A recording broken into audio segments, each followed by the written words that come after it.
Make a wish for ones with a secret. দেশি girl খ্যাত প্রিয়াঙ্কা চোপড়া শুধু গ্ল্যামারের জন্য নয়, বরং নিজের সাহসী সিদ্ধান্তের জন্য পরিচিত।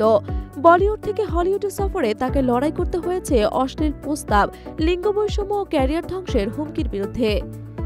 এবার সেই অন্ধকার অতীতের এক ভয়ঙ্কর অধ্যায় ফাঁস করলেন তিনি।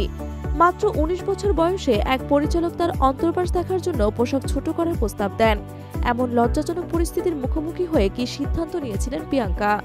এক সময়ের মিস ওয়ার্ল্ড, এখন হলিউডের অন্যতম শক্তিশালী অভিনেত্রী। কিন্তু এই পথ চলা এত সহজ ছিল না। ক্যারিয়ারের শুরুর দিকেই নোংরা মানসিকতার শিকার হন প্রিয়াঙ্কা চোপড়া।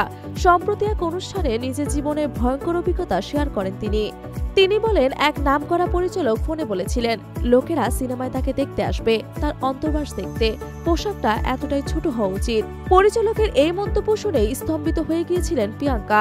একাধিকবার একই কথা পুনরাবৃত্তি করায় তিনি বুঝতে পারেন এখানে তার ভবিষ্যৎ নেই।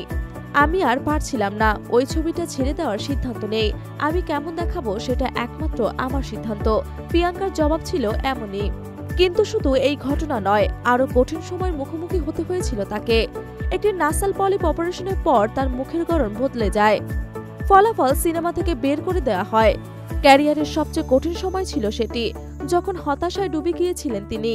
কিন্তু পরিচালক অনিল শর্মা ও তার বাবার সাহায্যে তিনি ঘুরে দাঁড়ান। তবে এখানেই শেষ নয়।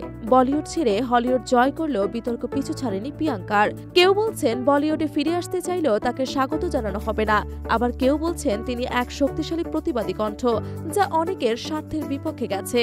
তবে একথা ঠিক, প্রিয়াঙ্কা চোপড়া এখন আর সেই ১৯ বছরের তরুণী নন যাকে কেউ তার পোশাক ঠিক করে দেবে, বরং তিনি এখন নিজের শর্তে খেলতে জানেন। এখন প্রশ্ন হচ্ছে, বলিউডের গ্ল্যামার দুনিয়ায় এমন ঘটনা কতজন মুখ খুলে বলতে পারবে? নাকি প্রিয়াঙ্কার মতো প্রতিবাদী কণ্ঠগুলো একদিন একে একে হারিয়ে যাবে?